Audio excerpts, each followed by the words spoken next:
Hey folks, going to be continuing on with my Elder Scrolls Betrayal of the Second Era campaign here, or I guess technically starting the campaign. I just had finished through the jailbreak intro scenario. It sort of teaches you how to do the combat in the game and do the lockpicking for the items and such. And now we get to the meat of the game, the actual campaign.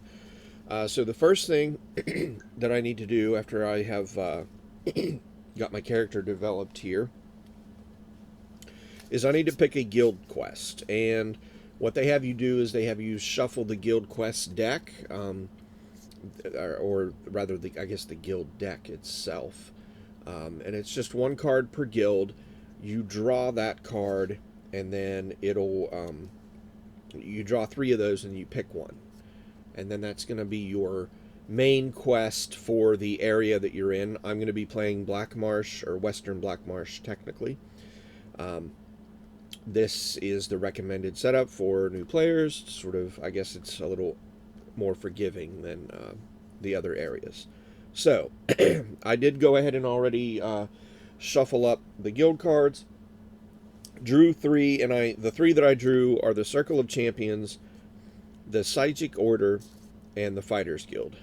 And the Circle of Champions says, Tamriel's premier professional fighting organization is renowned for running dangerous tournaments in battlegrounds across the land.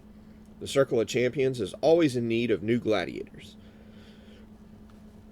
So that's sort of the flavor text, and then at the bottom is a little blurb that sort of gives you an idea of what you're going to be facing, or what they're going to ask you to do. And it says, the party focuses on clashes that escalate in difficulty over the course of the session. So that's purely clashes. Those are the single map tiles, and you're probably going to have a couple enemies you're going to have to deal with. Then on the Psijic Order, the Psijic Order is secretive sect dedicated to studying magic in what its members call the old ways. Whether providing advice to kings or establishing safeguards over spellcasting, this enigmatic group is one of the most powerful nations on Nirn. And then the little overview says the party focuses on investigating magical anomalies. This often includes battles with unique objectives. So not the normal objectives of just kill everybody, or find, if you're in a delve, find 3 or 4 sky shards. This is more unique objectives. And then last we have the Fighters Guild. The Fighters Guild trains and organizes mercenary soldiers across Tamriel, regularly taking on contracts that benefit both its pockets and the public. Its large roster is endlessly busy with providing security, hunting monsters, and more. The party focuses on a wide variety of battle-heavy quests. I'm thinking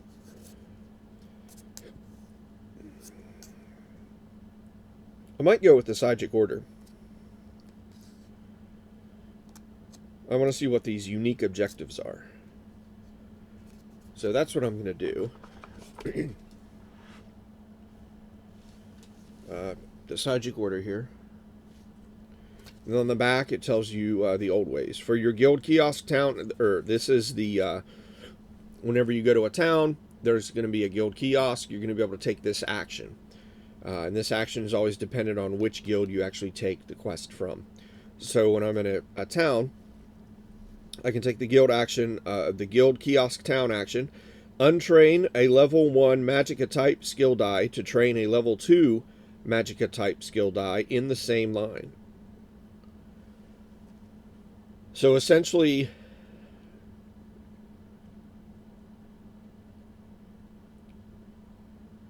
it allows me to upgrade my dice for free, because there's no cost associated with this. Normally, I'd be able to do this anyway. I could untrain a level 1, but then I've got to pay to get the level 2, whatever the cost is. But I'm assuming this die just replaces the one that's out here. Now, it's not good for me because I don't really have any Magicka. Unless I pick up a skill line that has Magicka. But anyways, we'll set that aside here. Alright, let's pull out the Gazetteer for the Black Marsh. And Overland Mechanics. So there's a mechanic here for the... each area has its own little Overland Mechanic. And this is basically the weather gauge. So right now it is sunny, but it could be rainy and flooding. If it's sunny, my movement is a normal 3 as a party around the map, around the hexes. I'm trying to move that a little bit more. There you can see a little better. If it goes rainy, my movement is reduced to 2. I believe. Yes, 2. And then if it's flooding, my overland movement is reduced also to 2. But when gaining fatigue to continue overland movement, adventurers must gain over fatigue instead of light fatigue. So normally you can move extra. You know, if your base move is 3, you can move 4, but you got to take a light fatigue. If it's flooding, it's got to be an over fatigue. Over fatigue is bad. It also affects encounters with enemies that have the native trait, and that'll give them the Storm Seer trait instead, or in lieu of, I guess. And then it says, when this unit determines a target, its target must exhaust a number of dice from its active slots as determined by the current weather. 1 for sunny, 2 for rainy, 3 for flooding. So, let's take a look at... There is. Alright, so Psychic Order is on 22.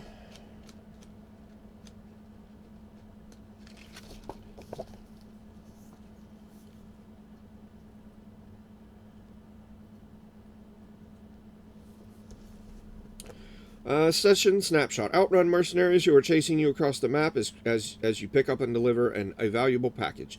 Even if you outpace your pursuers, at least 1 clash will be required. The local arm of the Psychic Order is interested in studying a strange sample of sap that originated from a tree in the ruined Argonian city of Mazatun. The sap contains elements of Daedric origin, suggesting an intermingling between the ancient trees of Black Marsh and Oblivion. Could this be due to the effects of the plane meld, or is this a separate phenomenon on the verge of discovery? The Order wants you to find out, and you've been tasked with bringing the sap to them for further investigation. The Psychic Order has secured the sample with a dealer in Deadwater Village, but an elder mage takes you aside to warn you that a competing group may try to recover the sap before you can lay hands on it. The motivations of this third party are unclear, but rumor has it that its members are ruffians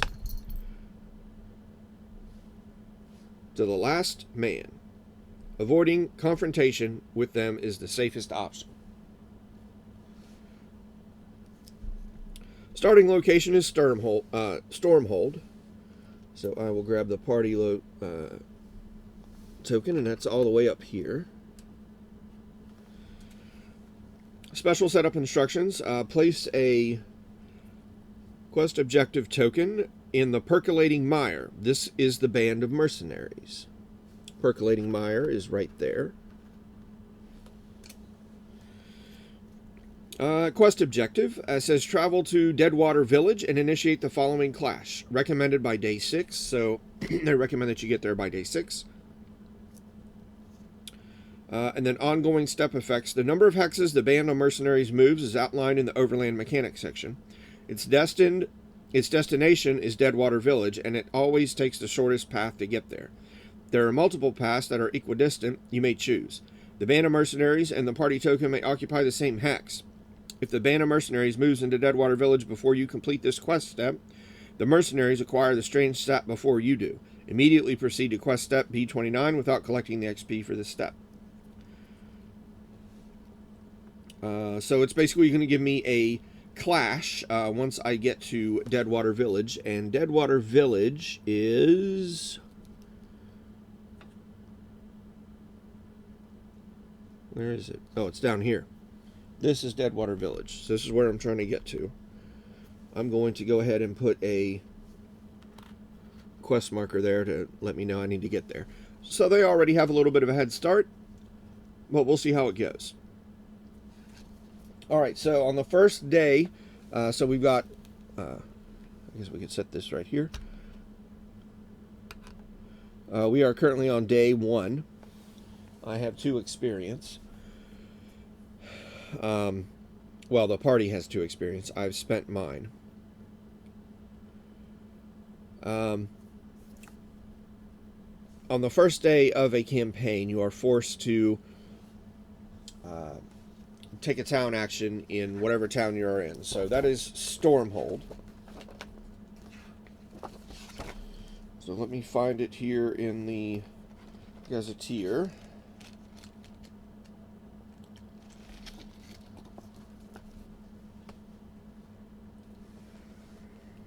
I'm going to put this here. So here's the Stormhold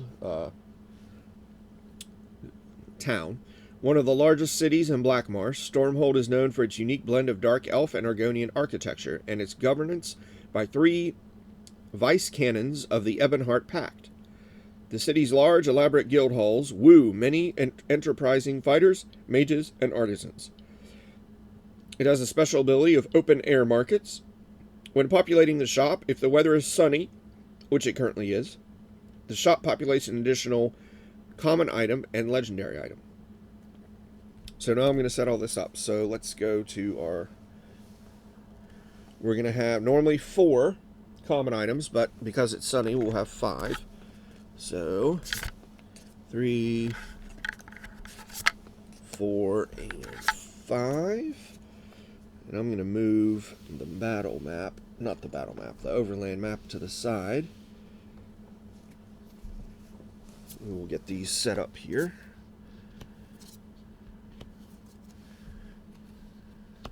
And then 1 legendary, but now it's 2 because it is nice and sunny. Then we have trainers available. I needed to set up the trainer's bag real quick. That's going to get all of these, minus the ones that should be pulled out. I should have done this before I started.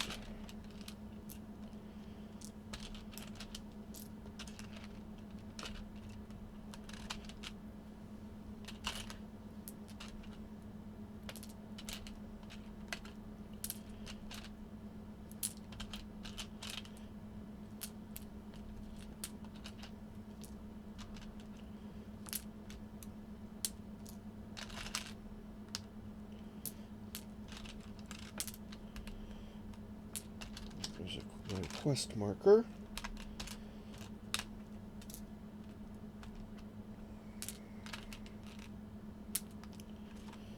Okay. I already got my bag. Got my bag set up here, so I've got a bag. These are the skill tokens are all in here. And I draw out 5. So I'll give this a little mix here. And then I'll put all this on camera so you can see here. So let's draw these 3. And we got 2 more to go. Got 2 of the same. Alright, that's okay. Alright, this is the inn. So I can go to Shadowfen markets to potentially buy items. When I buy items, I always buy 2. Or get 2.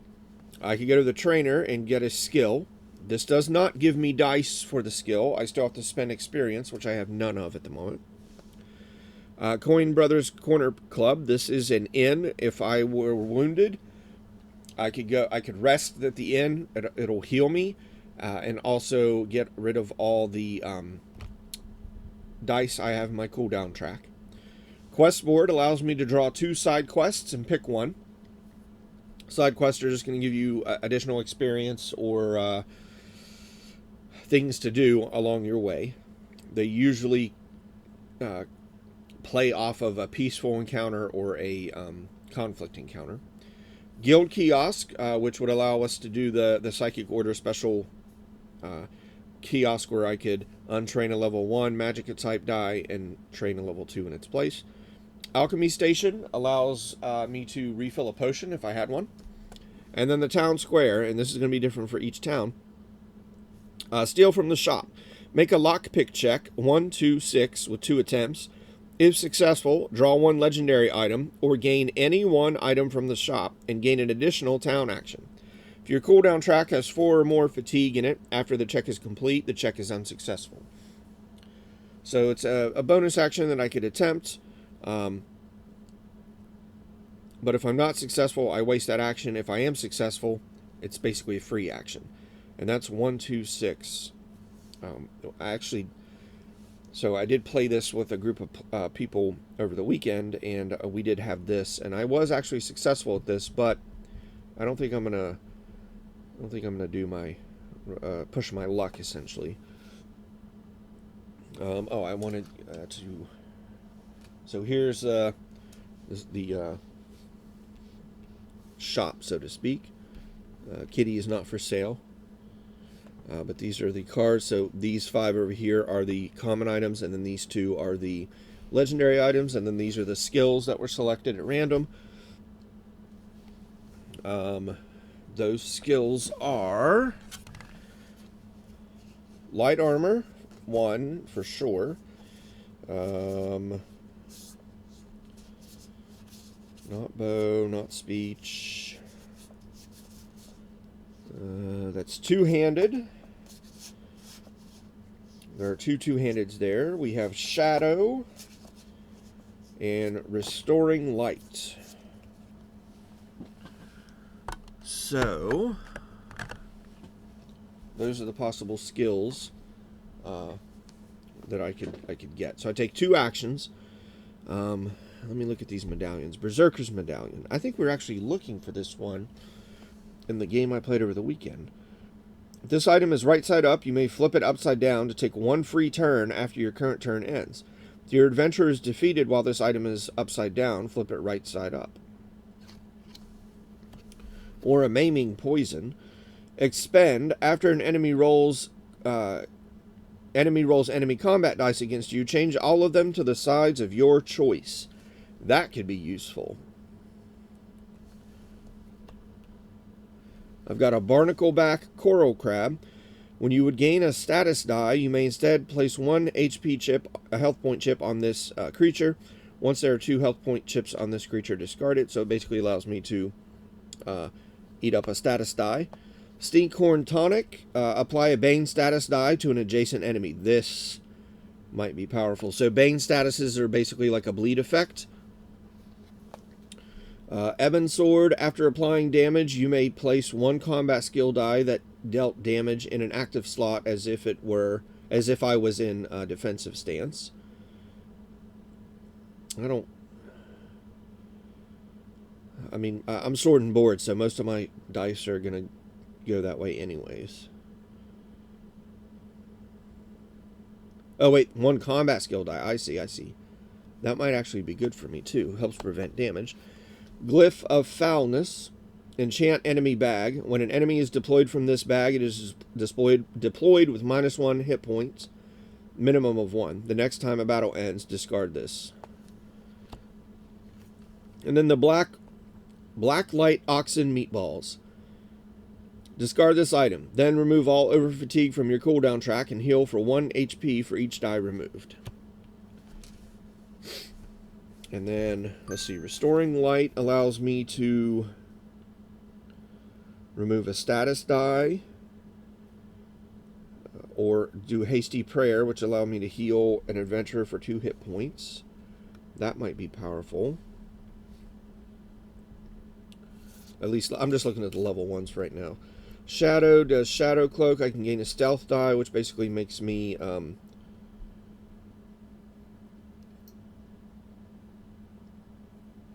invisible. Not invisible, but not targetable unless somebody was adjacent to me when I started my turn. When engaging an enemy, you may exhaust this die to ignore the defense on your target. That's pretty powerful too.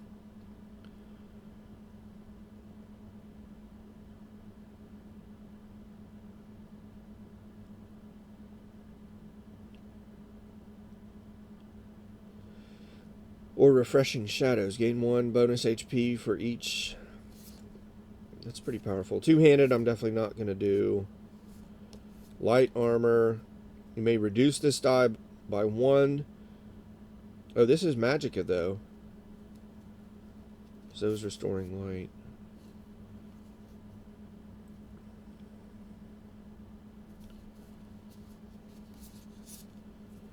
You may reduce this die by 1 to prevent one true damage, by 2 to ignore gaining a status die, or by 3 to ignore all of a non-quest enemy's skills, either when engaging or being engaged. Oh, that's level 3. Level 1. Grace. Once per move action, you may reduce this die by 1 to add your Magicka to your stamina when determining the number of hexes you may move. Okay. Or Spell Warding. Once per turn, when engaged by an enemy, you may reduce this die by any number to prevent 1 damage. You may then recover a single Magicka type skill die equal in level to the value by which you reduce this die.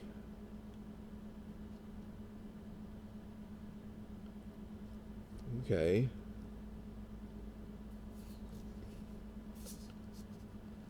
Shadow seems powerful.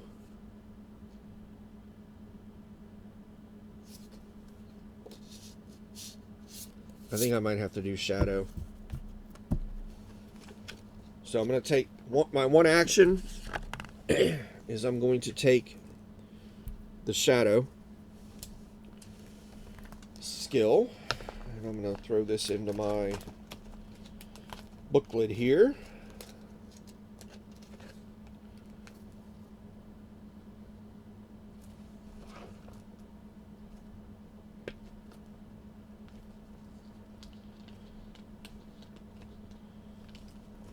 Okay. I'm going to have to slot it, and I'm going to slot it opposite of Magicka for right now. I'll show you that in a minute. So that was one action. The second action is I am going to probably take some items here. I will probably take this Ebon's sword, so I can use combat to potentially block damage.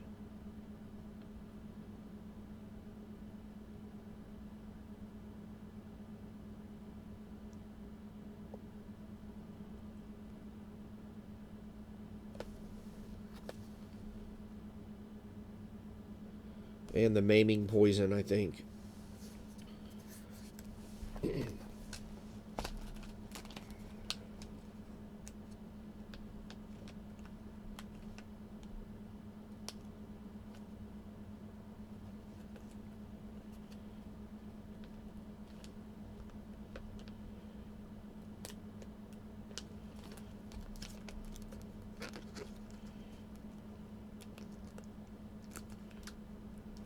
Okay, got those in there.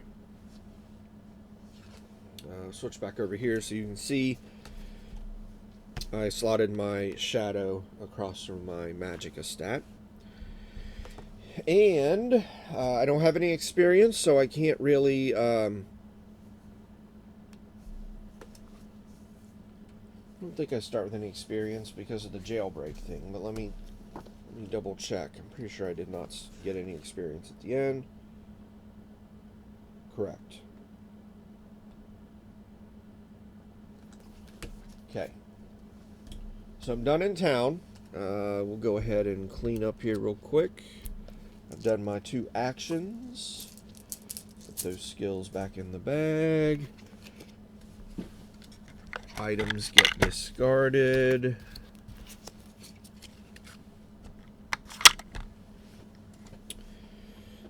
And now we go to the end of day, which I'm going to run to real quick because I'm end of day phase.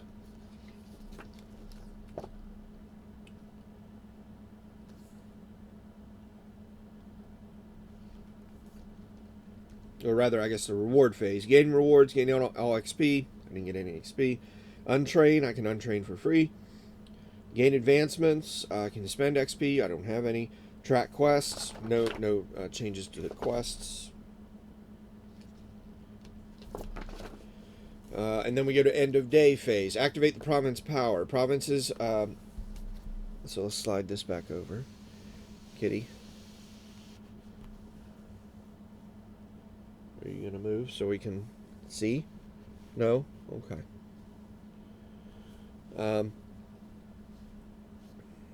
I will draw a peaceful encounter.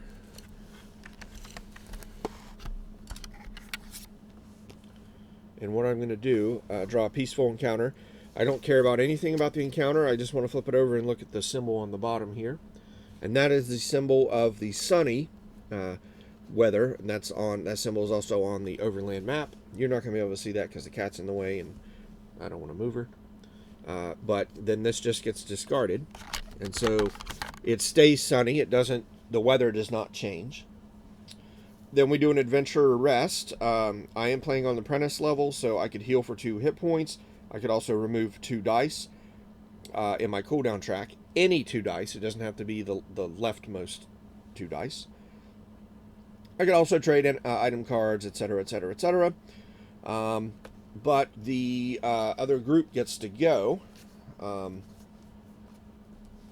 The band of masked marauders, and I gotta go back to the overland here. So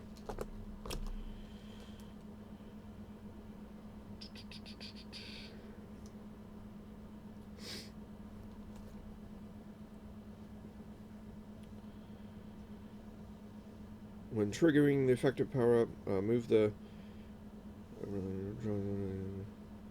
Oh, I roll the die. I roll a 1d6 and consult the compass rose. Oh, that's a 1.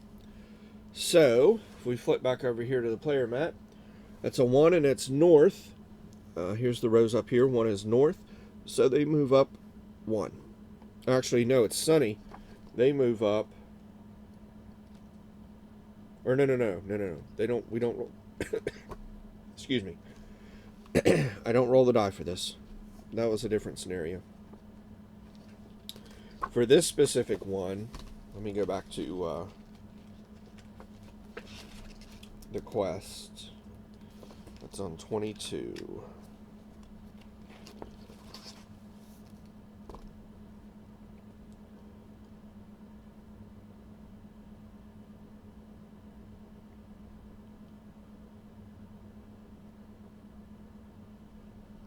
Shortest path to get there. So it's sunny, which means they will move 4.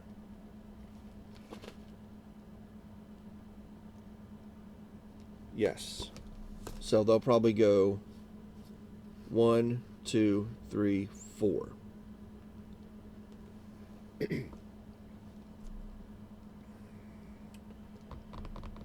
Alright, so I'm going to have to do some catching up here. Alright, so we change the day. We're now on day 2. And I can leave town. It is sunny, so I can move 3. So I can go 1, 2, 3. I can...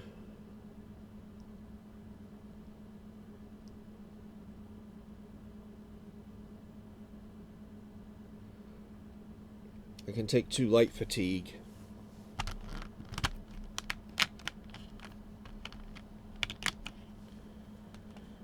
I'm going to have to do that to move 2 more.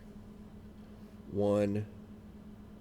Actually, I should probably just do 1 to get an encounter in there. I'll just do 1. And you can see, well, you can't see, I took that light fatigue down here. It's in my cooldown track now. Alright, so I'm on a peaceful encounter. So I will draw the top peaceful card, and we'll go through it. Illusions of Grandeur. Psst. Your eyes dart back and forth until you spot a striped Khajiit furtively waving you over. In her hand, she has a small sack that she tries to press into your palm. Her ear twitches. This one has a new strain of moon sugar for those with open minds, she says. Make you strong, make you powerful. Take it now and tell others of Khajiit and her wares. Stepping back, you apprise your new acquaintance. There is ample evidence she may have sampled her own product, but a burst of strength in battle is always useful, provided the side effects aren't overwhelming. And then the back of the card has some more stuff. So you see, this is a peaceful encounter, but if it was a unstable encounter and we got this is what we would have to do. But I have two options. You feel strong, a little disconnected. Each adventurer must exhaust at least one available skill die, if possible, but may exhaust up to 5. For each skill dice exhausted, they gain 1 bonus HP. And then if it was unstable, each adventurer must exhaust as many skill dice as possible, up to 5. Or, just say no to moon sugar. You get high on life. Each adventurer gains 2 over fatigue. Skip today's adventurer's rest step.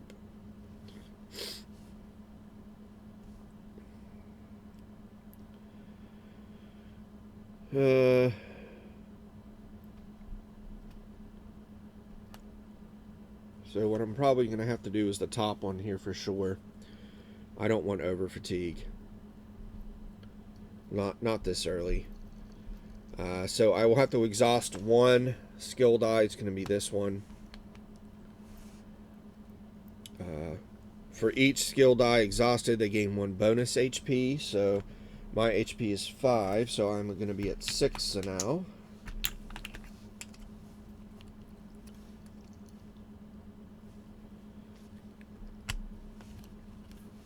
And then I get 1 experience for that. That's up here in the corner. So put my experience up to 1, and I move the party experience up. So now it's up to 3. And then that's that. And this gets set aside because this is, since we drew a peaceful one, we are going to reference this symbol. It is the sunny side, so it's going to stay sunny. But we will set it aside just to remind ourselves of that. All right. Rewards. I just got the rewards. I could train now if I wanted to. I could spend that one and get a stealth die.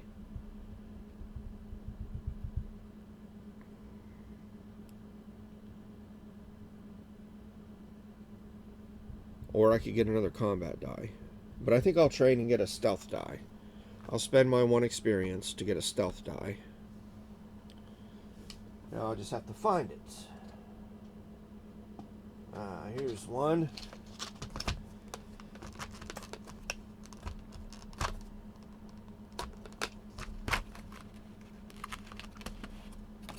Pretty sure this is a stealth die.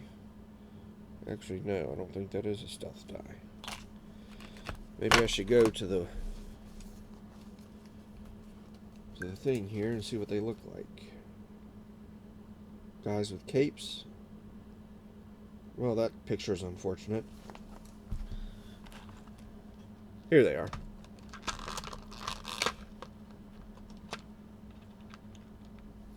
Got it. And that cost me 1 because it's come on the right side, and the cost up here is 1.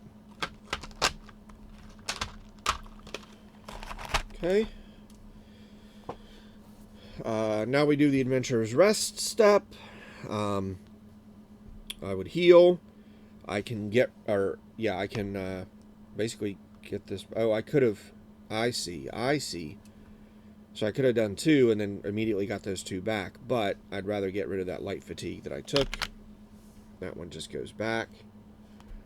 Adventurer's rest step. Heal 2. I'm not hurt. And then we go to, it's sunny again, so these cats are going to move. Oh, I can move. She moved. I can move this up a little bit. 1, 2, 3, 4. And then we're on the day 3. I am not going to get there unless I take a lot of fatigue. Still sunny, so I get to move 3. So the max I could go 1, 2, 3.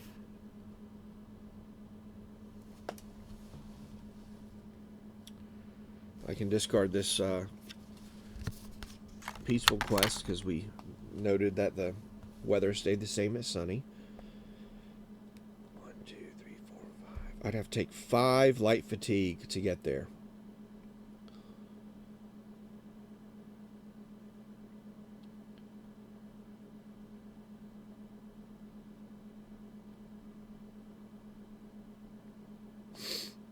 Otherwise, they're going to get there at the end of this round.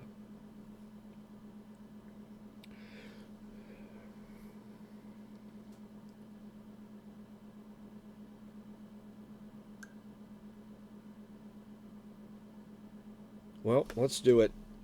1, 2, 3, 4, 5. Yeah, I have to take 5 light fatigue. Come here.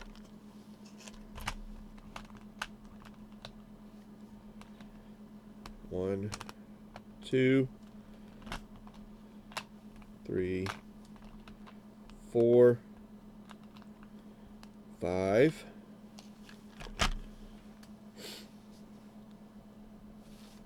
Five light fatigue in the cooldown track. And now we have the encounter.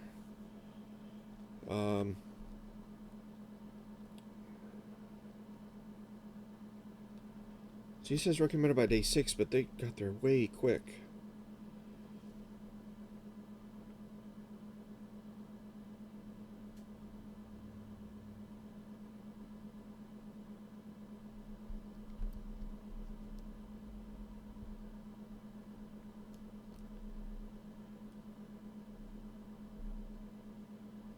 I guess technically if it changed to rain or something. Hi, Pumpkin. I know. Let's get you off the table, though. Yeah, I know.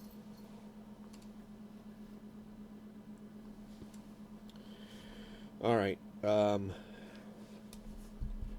It just seems like I got there way too fast. So, well, we'll see. We'll see what happens. It's going to give me a clash. So I'm going to slide this out of the way for the moment. I'm going to need to pull this over here to track my rounds, though. And get the clash set up here. So we've got the clash mat. And the starting hex is here. And we're going to have a... Where's my chips? Where's my chips? There's one there. That's going to go there.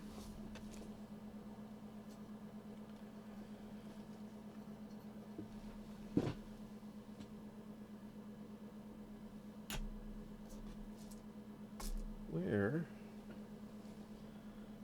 What did I do with them? Am I blind? Oh, here they are. I am blind.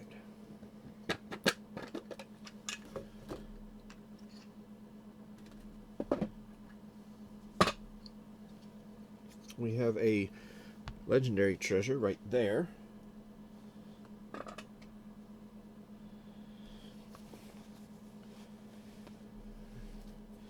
And now let's go to the clash setup.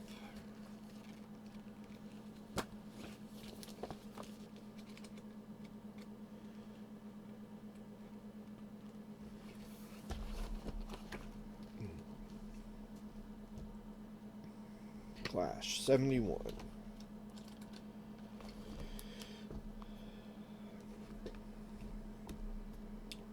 The enemy pool is going to be my current party experience, which is 3 times the number of adventurers, which is me, just 1. So 3 points.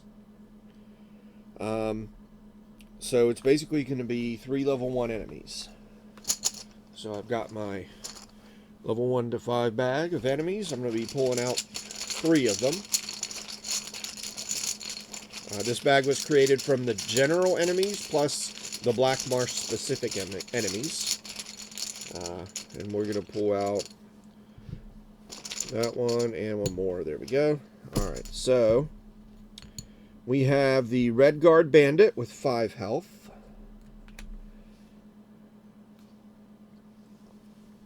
We have the Skeever Pup with 3 health. And we have a Wisp with 4 health. I think the Wisp is from the expansion, if I remember correctly.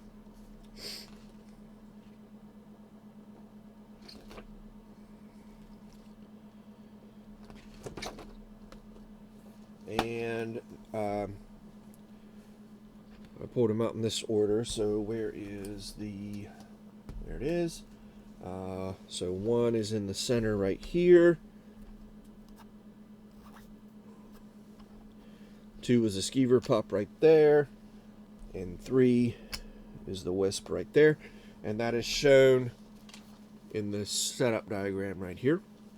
And the battle objective is conquer, so basically you have to knock everybody out. And then I get a choice of to start here or here. I guess maybe start here. So they all have a move of 2. The wisp has a range of 3, but the red guard bandit and the skeever pup have a range of 1. The wisp is going to roll 2 combat dice. The red guard bandit has 1 defense. So the red guard bandit has steel. Steel says that when this unit determines a target, roll a d6. If the result is greater than or equal to its target's current HP, that target discards a non-food item from a ready slot.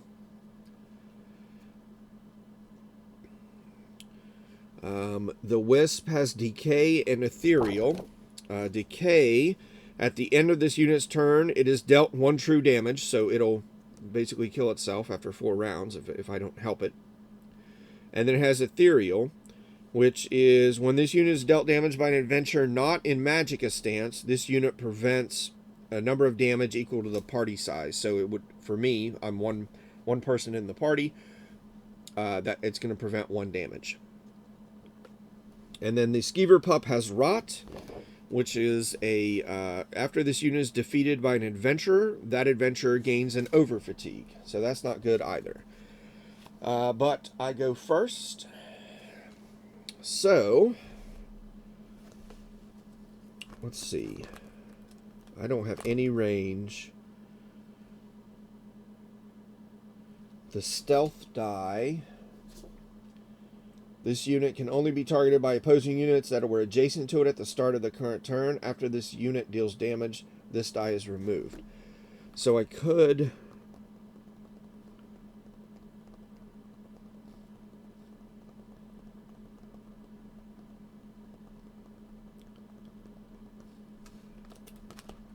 And I also have that.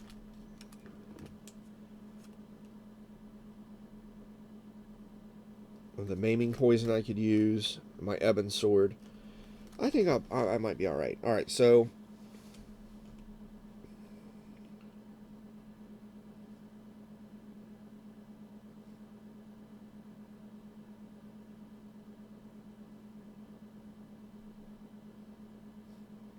I'm going to have to go 2. So I move, my stamina is 3, actually.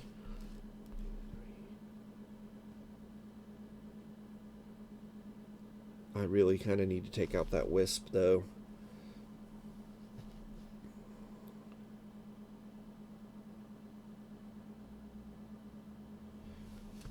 Yeah, let's see if I can take out the wisp. 1, 2, 3.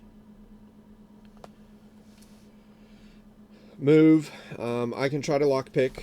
I'm going to do that. So I will draw an item here. 4, 3, 2 is the lockpick that or the numbers that I need. So here's a 4 and here's a 2. I get 2 more rolls. That's a 4. I could take a light fatigue to get it down to a 3.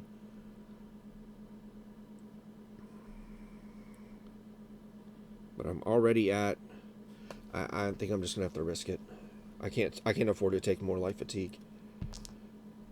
5. I don't get it. That means it goes away. So that gets discarded. And that chip goes away. And so now I can continue. I can engage, which I'm going to do. Engage. I have 3 stamina, so it means I can roll 3 dice, basically, as long as I'm in the proper stance. I am going to roll When does decay happen? Does decay happen at the start of their turn or at the end of their turn? At the end of his turn. So he'll get 1 attack for sure.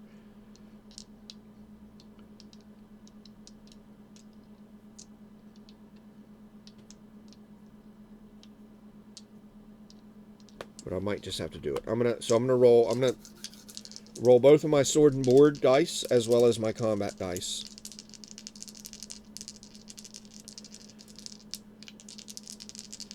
Maybe I can pull them away and then run away quickly. I think I might do that. I might have to do that. All right. So actually that's 4. These 2. Yep. So 1, 2, 3, 4. So that's 4 damage to him. He blocks 1 because of, or it blocks 1 because of the ethereal. So I only do 3 damage to it.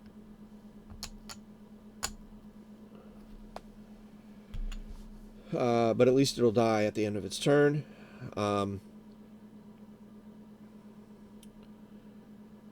These 2. Oh, I could spend my...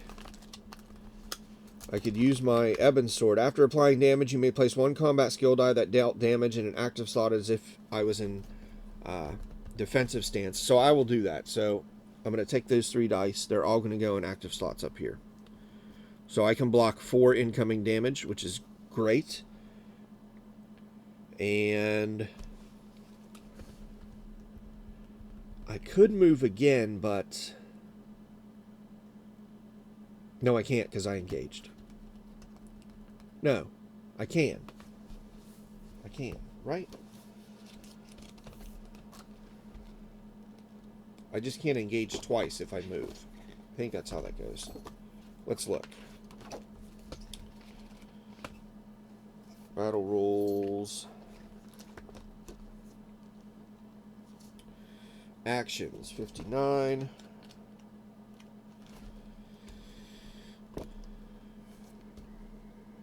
Move a number of adjacent hexes.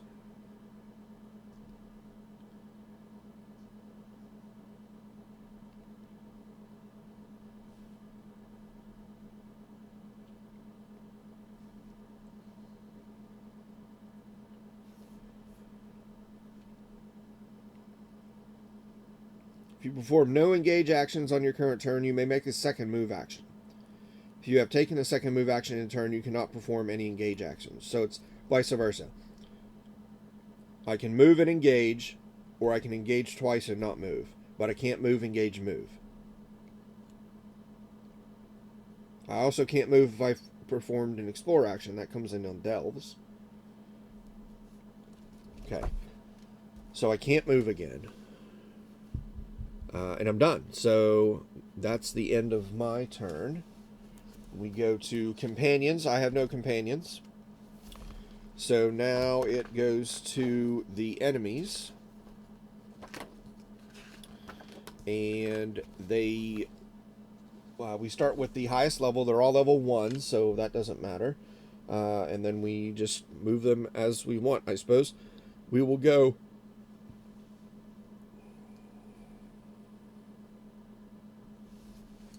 We'll just say the Wisp is going to... Nope. We will say the Wisp is going to attack me here. They have a combat stat of 2.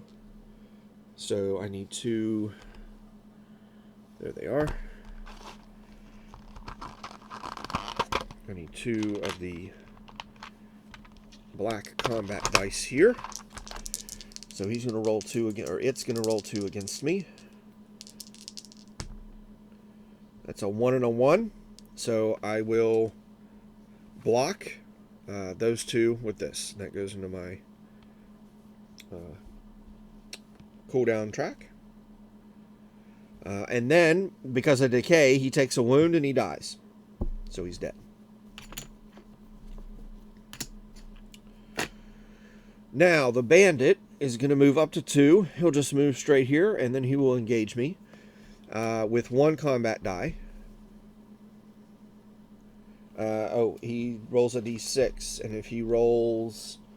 What was the steal? Higher than? Greater than or equal to the current HP. So if he rolls a 6, he steals one of my items. That's a 5. He does not steal an item, but he does attack me with 1 die. And it's a blank. So nothing there. And then the Skeever Pup will move 2 and attack me with 1 die. And he misses as well.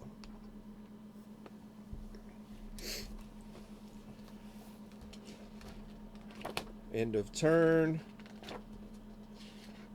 That's it. Basically goes back to me. We are on round 2 now.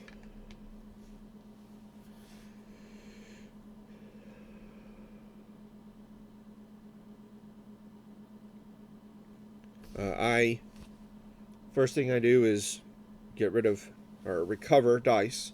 So I get rid of 2 of the light fatigues.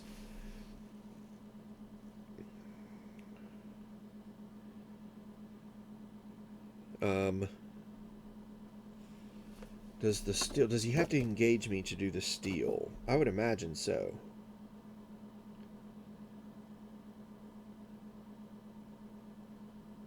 Maybe not. No, when this unit determines a target. So he doesn't have to engage me. He just has to target me. That's weird. I think what I'm going to do is move twice and then try to get this... Move twice and try to get this loot. That's going to stop. That's going to take them longer to get to me. I think it's the best bet for right now. So we'll go 1, 2, 3.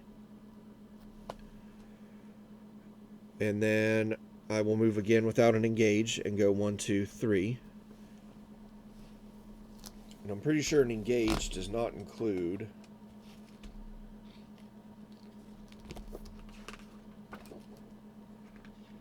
No.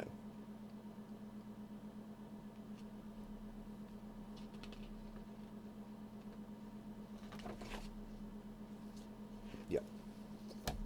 Lockpicking is its own thing, so I will try to lockpick. Now, this is a legendary item.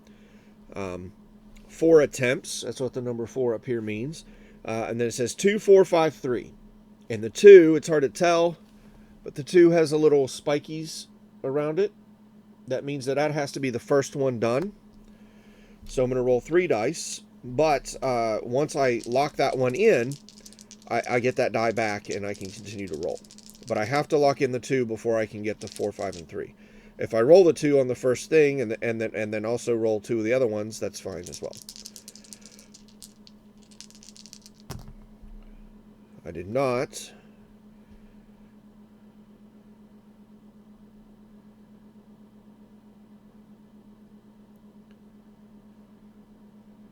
I could take 2 light fatigue to turn this down to a 2. I'm going to do that. 2 light fatigue. Or no, I can only take 1. I can only move it once. So that was a 4.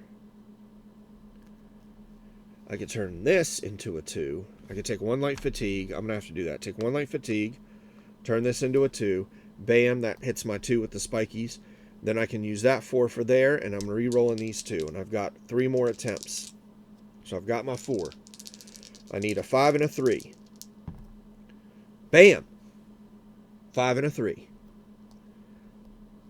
So there we go. I got the card. It is a spectral chicken. Cock-a-doodle-boo. When you would gain a fear status die, you may add 1 HP chip to this animal or creature to apply the die to a unit in sight instead.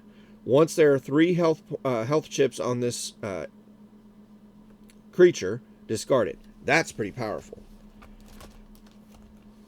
Nobody has fear here yet, but that'll really help me out once I get fear. Or once I'm fighting an enemy that could potentially fear me. I could put that fear on somebody else.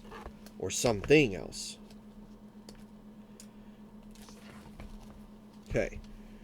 That's lockpick. That chip goes away. And now...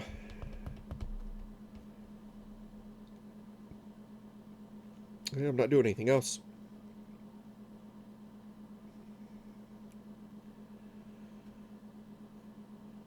I'll let them come to me. So it goes to their turn. he'll just go 1, 2. He targets me, so I still got to roll the d6. 2. Doesn't hit, so he doesn't steal. Skeever Pup goes 1, 2. Doesn't do anything. Back to me. I will get rid of 2 of my light fatigue dice. Those slide down. Now, I kind of need to get hit to get those dice back. But I could also get one back next turn if I don't get hit. And I could potentially roll my... I'm going to take I will take an action to roll my stealth die.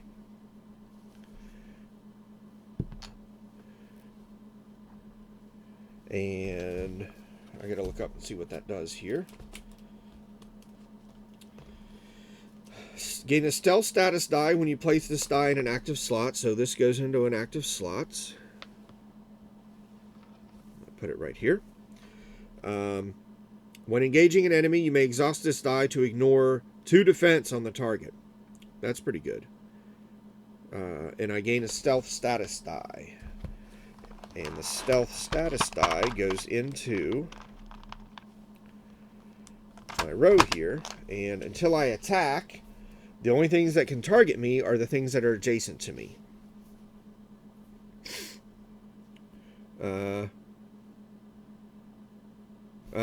We are on round 3 now. I do need to... I do kind of need to get moving on this, though.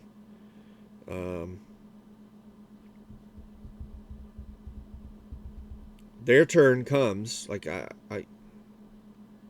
well, I can move right up next to him.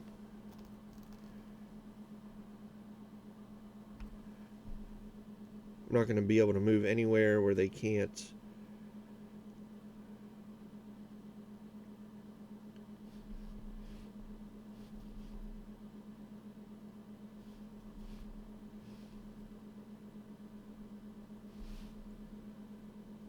I could do that. I could go... Sorry. I can move twice. I can go 1, 2, 3, 1, 2, 3, and that puts me far enough away that only one of them can get to me on the next turn. End my turn. Go to their turn. They can't target anything because I'm in stealth, and I was not adjacent to them at the start of the round, so they do nothing. Now, back to me. Round is up to 4. Now, this is important because once we get to round 6, I start taking over fatigue and true damage. So I need to get this ball rolling here. First thing is I do recover. So this die goes back up here. Now, actually, they're not going to target me because I'm still in stealth.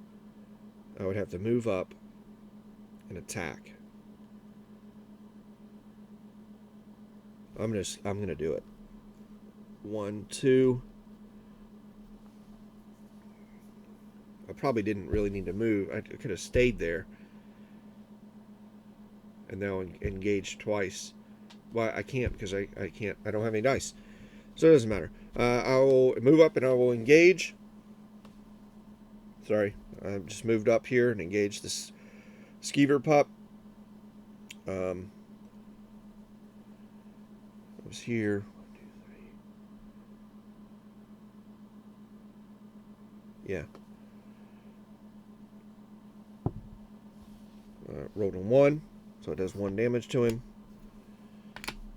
And then that goes up into my active slots as preventative. And then I'm done. Back to them. Skeever will attack me, 1 die. 1 damage. I block it with one of my dice up here. It goes back into my slot, or my cooldown track. And then Rogue will move 1, 2. And then he targeted me, so we got to roll the d6, see if he steals a weapon. 2, he does not. He attacks me with 1 die. It's a 2. I will use this one and this one to block that.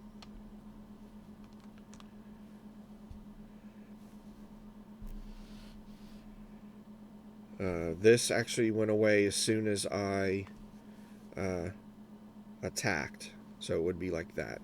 Then the status dies away. And now we are on to round 5. And it's back to me. I recover those 2 dice. That's 1 light fatigue. Finally, light fatigue all gone. That goes down.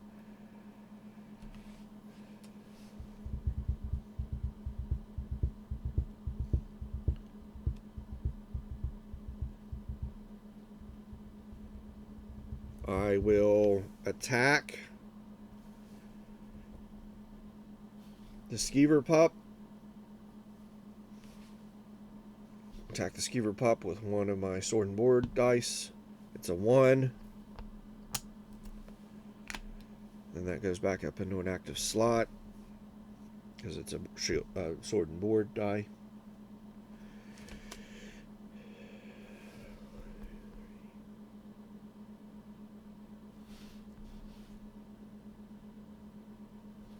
And go 1, 2, 3.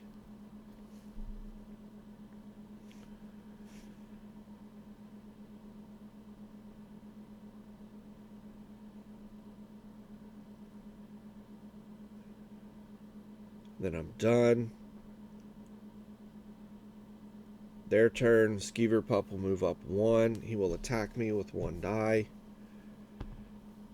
Ooh, 2. So I block 1, but I have to take 1. That's not good. Do I have anything? Ooh, I could use my ability to ignore it.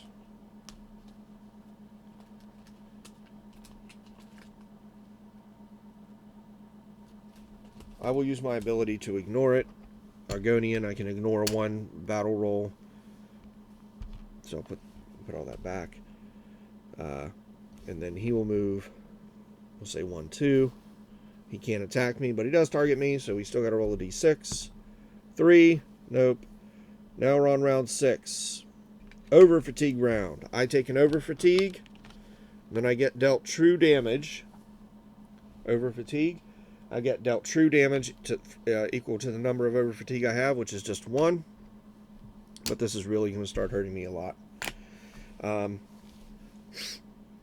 right, now recover. Those 2.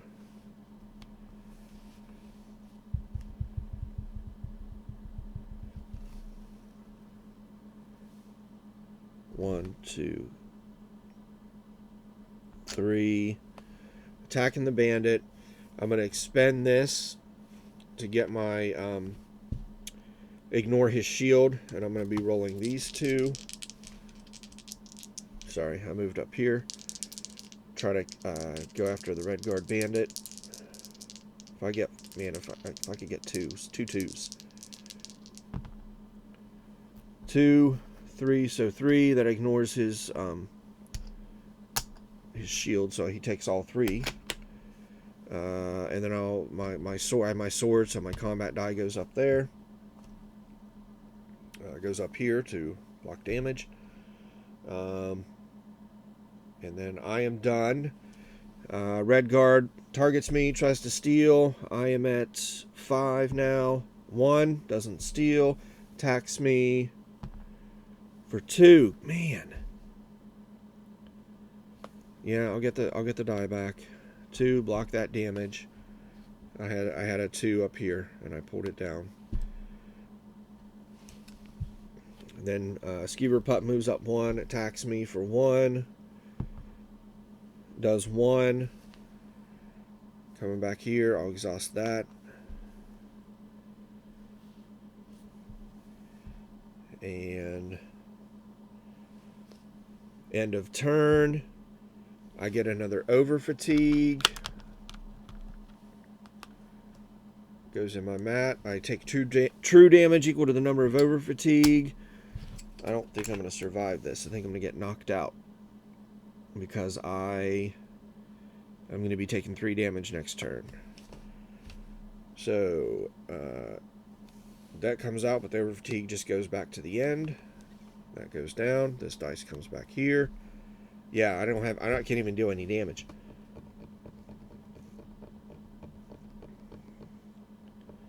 Cannot even do any damage.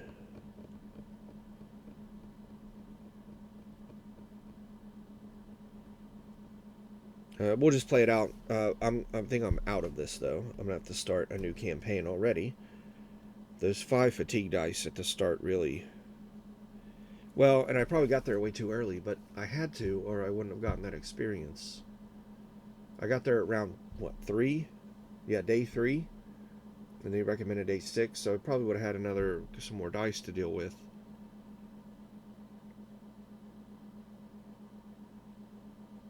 That is true damage, right? From the, pretty sure it's true damage from the over fatigue. Let's take a look.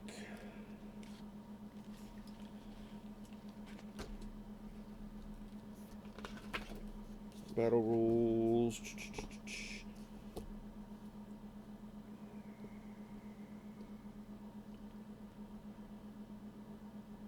Round sequence 57.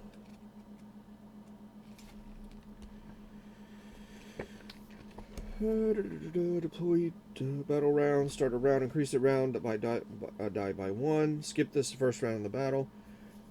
After round 5, set the round counter to fatigue icon. Unless the round counter is reduced to 5 or lower, each subsequent round is a fatigue round until the end of the battle.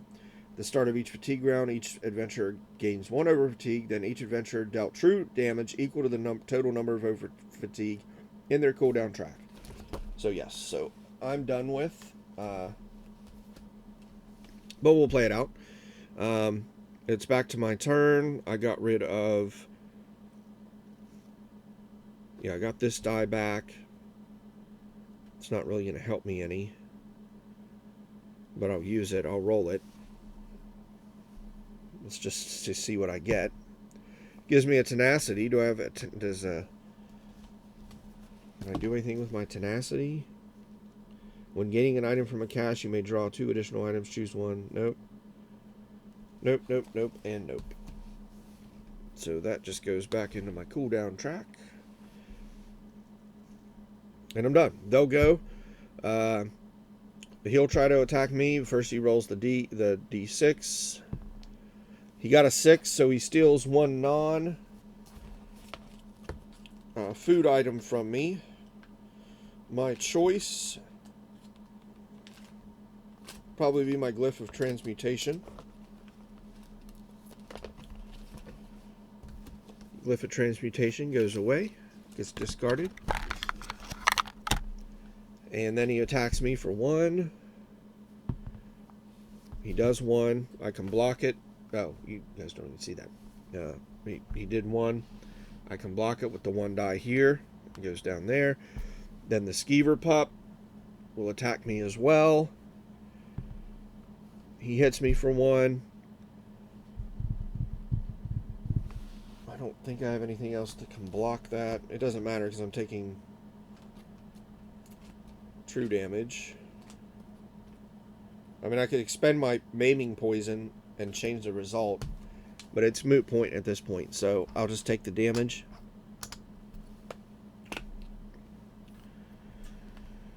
And end of round, fatigue round. So I take an over fatigue. Over fatigue goes here. I now have 3 over fatigue, so I take 3 damage. I only have 2 health left, so that knocks me out. And because this was a quest, a quest or a campaign quest, I'm done. I failed the campaign, I believe.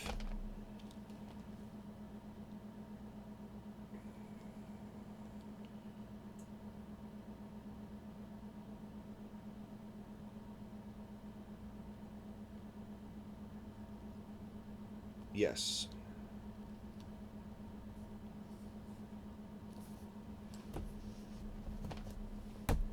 Yep, I'm done. So that's it.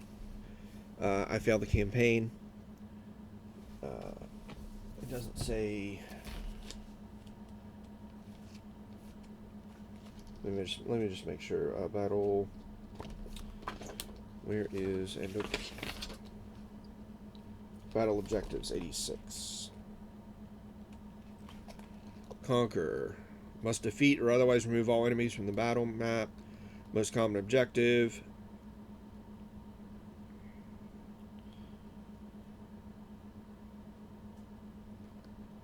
Oh, I guess I could retreat.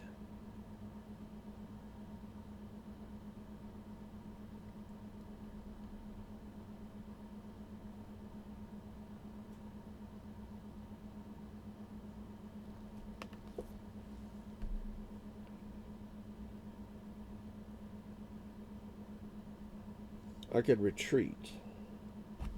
So,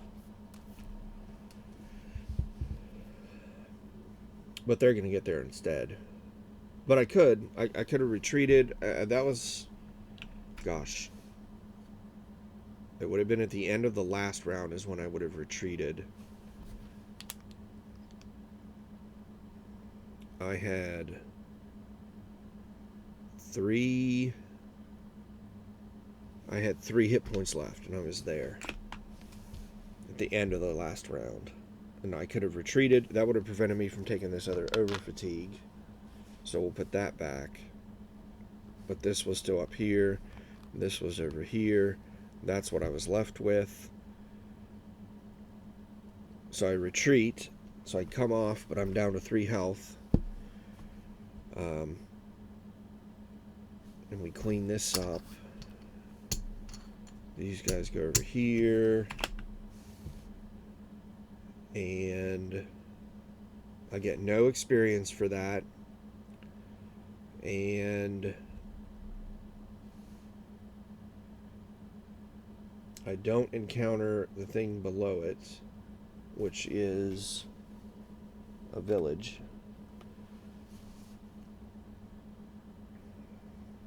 Then they would move. Let me disassemble this here. We'll slide this back over here. Alright, so I retreated. And so here I didn't complete the one more important thing. End of battle. Anything that's up there always comes down. And then anything that was in an active slot always comes down to the cooldown. So I probably got here way too fast. But I had to, and it doesn't matter either way, because they would have gotten here. They're going to get there before me. I mean, well, no.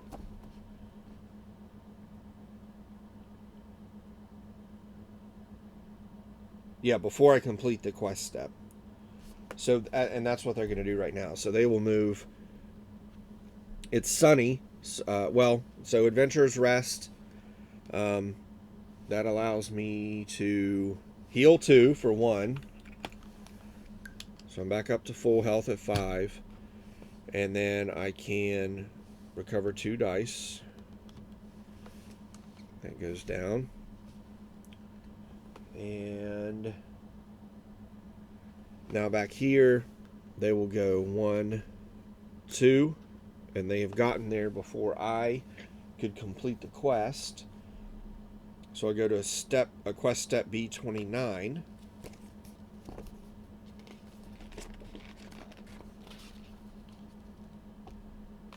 Does it tell me?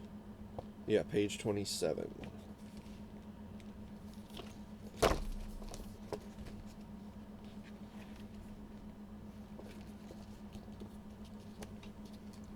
The mercenaries managed to make it to a Deadwater village first, snatching the sap before you could collect. Your contact, an elderly Khajiit, confides that he was only able to survive the ransacking of his shop by playing dead after he was struck by the robbers' first blow. This one does not know who sent them, the shopkeeper says. One such thief was saying that the mistress would be pleased. These words seem dark. This one would like to no longer be involved. You promise the Khajiit that his part in this is done as you set off in pursuit of the malcontents. Objective: travel to the band of mercenaries and initiate the following clash. Recommended by day 9.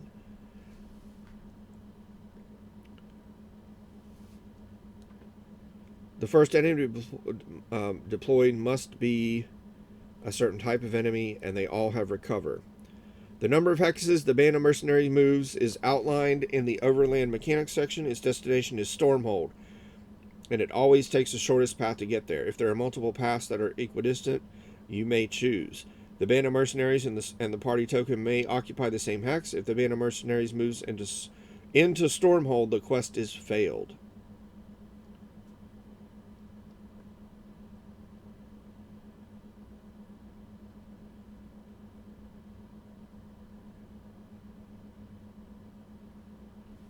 So we're both down here, and they're trying to get back up to Stormhold.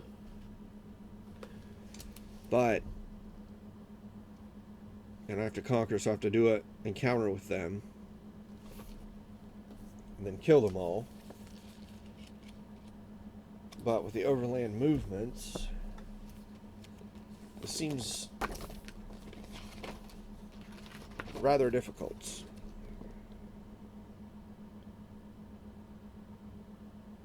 Yeah, so if it's sunny, they move 4 hexes. They always move 1 more hex than I do.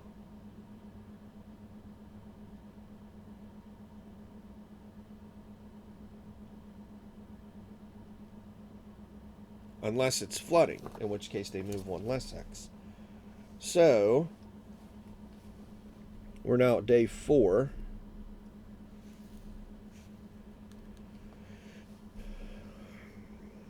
And I think here is a good time to pause. Yeah. I'll probably stop this video and come back to it. So, we'll draw a peaceful encounter here. The symbol is sunny, so it stays sunny, so they're going to move 4. So there you go. 1, 2, 3, 4.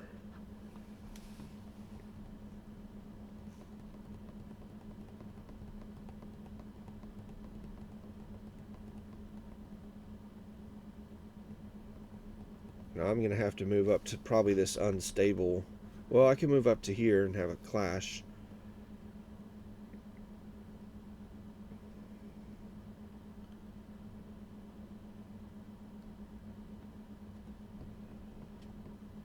But I didn't do so well in the first clash.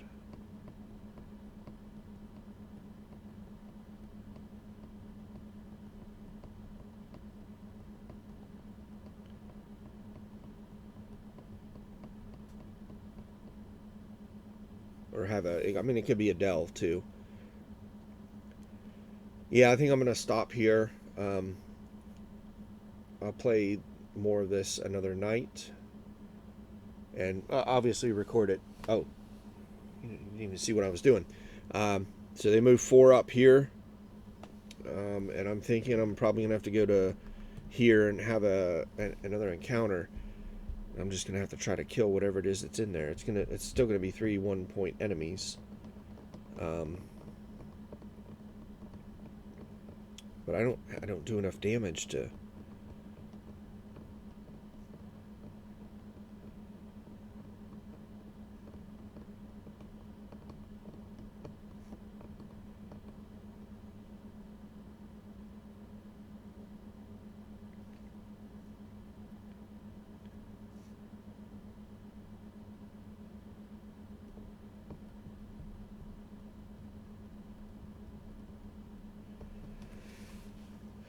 I mean, I could take another fatigue.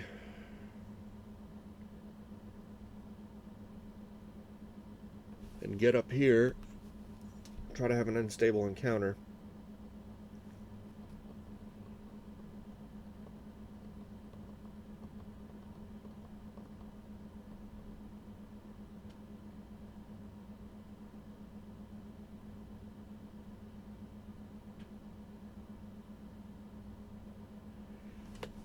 I don't know if I like this scenario. It's a rush. It's a race. And it just seems like I don't know enough to be able to accurately or effectively complete it.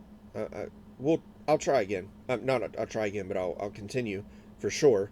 But I have a feeling I'm going to end up losing this. But anyways, to be continued. Thanks for watching.